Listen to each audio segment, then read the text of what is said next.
नमस्कार, मैं हूं करवीर। लाइव झारखंड ब्रेकिंग के खबरें सुपरफास्ट में स्वागत है आपका। खबरें सुपरफास्ट के प्रायोजक हैं Punjab National Bank, Lakshmi Vilas Bank, gold loan, Bloomdale, Budhia Bagan, ISM Kundag, NIPS school of hotel management और zero worries private limited.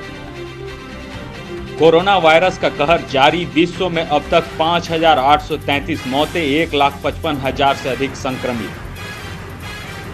Bharat ने 8 राज्यों से जुड़ने वाले बांग्लादेश, नेपाल, भूटान और म्यांमार के बॉर्डर के 20 सीमावर्ती चेकपोस्ट को अगले आदेश तक किया बंद।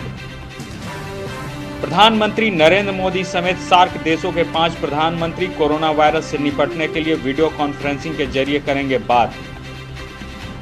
प्रधानमंत्री नरेंद्र मोदी का देशवासियों से आह्वान, कोरोना वायरस से डरे नहीं, सावधानी बरतें।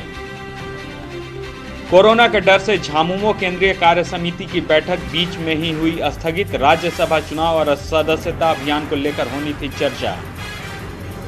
केंद्रीय गृह मंत्री अमित शाह ने कहा, मोदी सरकार 6200 जन औषधि केंद्रों के माध्यम से हर महीने करोड़ों लोगों को दे रही है सस्ती दवाइयां।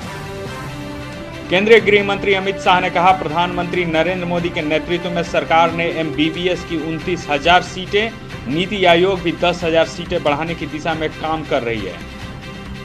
रांची से खुलने वाली नई दिल्ली राजधानी एक्सप्रेस में पैसेंजरों को कंबल नहीं दिए जाने से मचा हंगामा। झारखंड स्टेट बार काउंसिल के सचिव राजेश पांडे ने अध्यक्ष को पत्र लिखकर कोर्ट परिसर में नहीं बुलाए मुवक्किलों को फीस के पैसे अकाउंट में लेने की दी सलाह।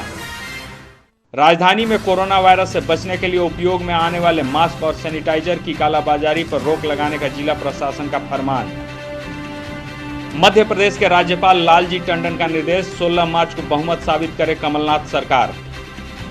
कोरोना वायरस से निपटने के लिए बाबा रामदेव ने कहा, घर में ही तुलसी, नीम, फिटकिरी और कपूर से बनाए सैनिटाइजर। स्वास्थ्य मंत्री बन्ना गुप्ता का बयान, कोरोना को राष्ट्रीय आपदा घोषित किया गया है, हम सब मिलकर इस चुनौती से लड़ेंगे। शिक्षा मंत्री जगन्नाथ महतो का बयान, झारखंड में अगले आदेश तक सभी स्कूल और कॉलेज सुचारू रूप से चलते रहेंगे, अभी तक कोरोना से संक्रमण की कोई सूचना नहीं। रांची के गांधीनगर अस्पताल में CCL प्रबंधन ने बनाया आइसोलेशन वार्ड, डॉक्टर और पैरामेडिकल टीम गठित। खबरों में बने रहने के लिए धन्यवाद। हम फिर से हाजिर होंगे नए बुलेटिन और अपडेट के साथ।